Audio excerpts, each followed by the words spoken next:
En el Perú del siglo XX, la democracia fue interrumpida una y otra vez por gobiernos que concentraron el poder en una sola persona. Según González González 2006, para comprender el autoritarismo en el Perú es necesario considerar los diversos factores estructurales que dieron origen a este fenómeno. A lo largo del siglo XX, el Estado peruano enfrentó problemas históricos de carácter político, socioeconómico y étnico-racial, así como una débil institucionalidad democrática, condiciones que facilitaron la concentración del poder en el Ejecutivo.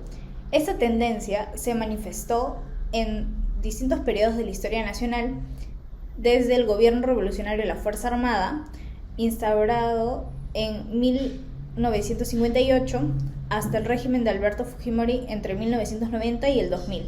Asimismo, según Lesgar 2024, el régimen autoritario permite percibirse como un concepto de democracia política.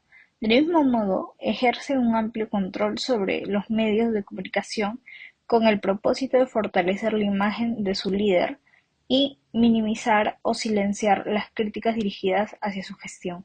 Este tema transversal se relaciona estrechamente con tres momentos desarrollados durante el curso. En primer lugar, se vincula con la semana 3 dedicada al oncenio de Augusto B. Leguía, entre 1919 y 1930.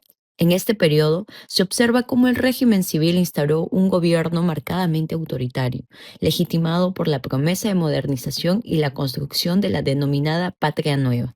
Para sostener su permanencia en el poder y justificar sus sucesivas reelecciones, Leguía se presentó como un líder indispensable para el país.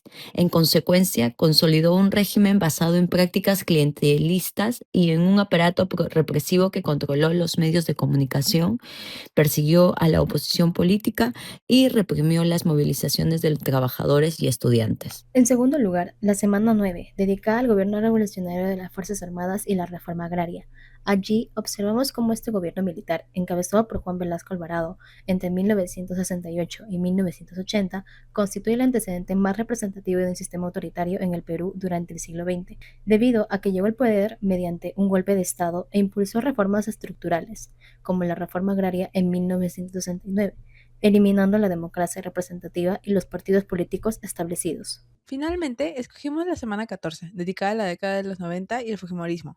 Hemos seleccionado esta semana ya que simboliza la máxima manifestación de un gobierno autoritario civil-militar que tras el golpe de Estado en 1992 provocó la eliminación de la democracia bajo el pretexto de su supuesta efectividad en la crisis económica. Una de las causas centrales del primer régimen autoritario peruano fue la debilidad de las instituciones democráticas y las constantes crisis políticas, las cuales facilitaron el surgimiento de gobiernos con tendencias autoritarias. En ese contexto, Augusto Leguía impulsó el proyecto de la Patria Nueva, con el objetivo de modernizar el país mediante reformas políticas, económicas y administrativas. Sin embargo, para llevar a cabo todas estas transformaciones, fue concentrando el poder en el poder ejecutivo y reduciendo la autonomía de las demás instituciones del Estado, lo que debilitó aún más el sistema democrático y favoreció la consolidación de un régimen autoritario. Décadas más tarde, el Perú volvió a experimentar un régimen autoritario con el gobierno militar de Juan Velasco Alvarado. En esta ocasión, una de las principales causas fue la percepción de que el sistema político y el modelo económico vigente no respondían a las necesidades del país ni solucionaban los problemas de desigualdad social. Esto llevó a las Fuerzas Armadas a ejecutar el golpe de Estado de 1968, con el propósito de transformar la estructura económica, política y social del Perú mediante una mayor intervención del Estado. Posteriormente, durante las décadas de 1980 y 1990, el Perú experimentó un nuevo periodo de autoritarismo. La debilidad histórica del Estado se agravó con la crisis económica del primer gobierno de Alan García, de 1985 a 1990, la cual provocó hiperinflación, inestabilidad política y un mayor deterioro de las instituciones democráticas. A ello se sumó la incapacidad del Estado para frenar el avance de Sendero Luminoso. En este contexto, un sector de las élites, integrado por empresarios, tecnócratas y las Fuerzas Armadas, respaldó una salida autoritaria encabezada por Alberto Fujimori.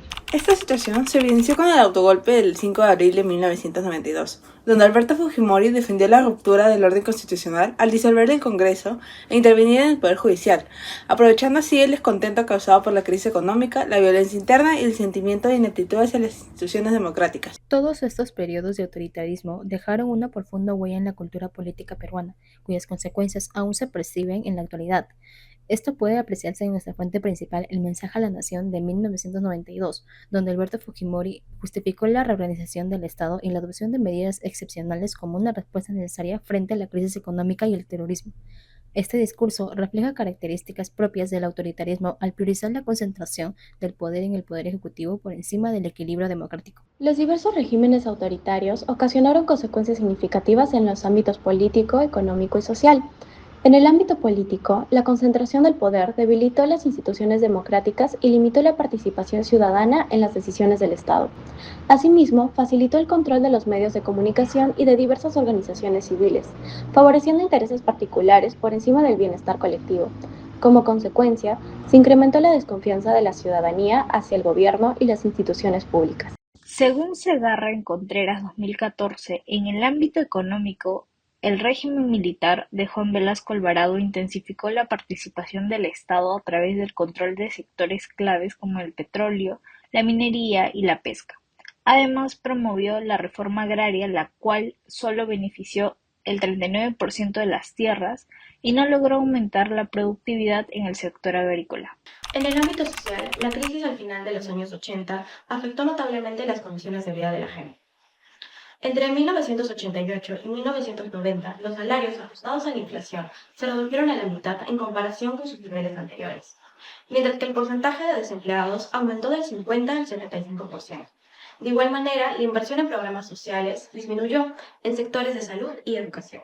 Por último, el régimen de Alberto Fujimori cometió serias violaciones a los derechos humanos, lo que exacerbó las consecuencias del autoritarismo. La masacre en Barrios Altos es un ejemplo claro de cómo el Estado aplicó la fuerza en exceso durante la lucha contra el terrorismo. Violeta, ¿cómo influyó tu vida laboral y familiar el autoritarismo durante el gobierno de Alberto Fujimori en el Perú? No hablamos mucho de política, porque más nos concentramos en mi trabajo y en mi familia. Y, y él nos ayudó contra el terrorismo y mucho en el terrorismo y muchas cosas más. Y después pasaron unos videos donde donde había corrupción y muchas cosas más, pues. Doctor, desde su experiencia como médico, ¿cómo influyó el autoritarismo en la época de Alberto Fujimori en su vida personal y laboral? ¿Y qué sabe de las esterilizaciones forzadas en esa época? Bueno, para hablar del gobierno de Fujimori, tuvo sus cosas buenas, como la estabilización económica con el Fujichoc, ¿no?, que eliminó la hiperinflación que nos dejó el gobierno de Alan García. Bueno, y también tuvo su contraparte, el autoritarismo de Fujimori, con la corrupción de instituciones que se vieron reflejadas en los Vladivideos, en la compra de los medios, en la vulneración de los derechos humanos con la creación del Grupo Colina. Y yo como médico, cuando trabajaba haciendo mi serum, también habían rumores de que se estaban haciendo campañas de esterilización masiva, y particularmente yo no estoy de acuerdo con eso, porque todo el mundo tiene derecho a escoger si quiere ser padre o no, independientemente de sus posibilidades económicas o no. Bueno, esa es mi posición. Para formular nuestras conclusiones, es importante retomar a las sesiones anteriores. De la sesión de causas y consecuencias se concluye que la persistente fragilidad de las instituciones democráticas fue el principal factor que propició el surgimiento de los regímenes autoritarios en el Perú durante el siglo XX. Esta debilidad se agravó por la crisis como el terrorismo y la hiperinflación. Asimismo, una de las principales consecuencias fue la sistemática vulneración de los derechos humanos junto con el uso del Estado para favorecer intereses particulares en lugar del bienestar colectivo. Los testimonios recopilados evidencian cómo estas decisiones políticas impactaron la vida cotidiana de los peruanos. Estas experiencias corroboran lo expuesto sobre las causas y consecuencias del autoritarismo de Fujimori, el cual se justificó por sus resultados aunque a costa de vulnerar los derechos fundamentales como las esterilizaciones forzadas que menciona el señor Freddy González. Entonces, ¿cuál es la manera de prevenir el autoritarismo? La solución consiste en fortalecer la distribución del poder estatal para evitar que una única autoridad centralice el control. Es preciso fortalecer una sociedad civil más organizada y menos dividida, capaz de exigir resultados y proteger la democracia ante las decisiones arbitrarias del poder. Para prevenir el autoritarismo, se deben aprender de los fallos del pasado y promover una gestión pública transparente y responsable, sin dejar de lado el respeto por los principios democráticos y por el Estado de Derecho.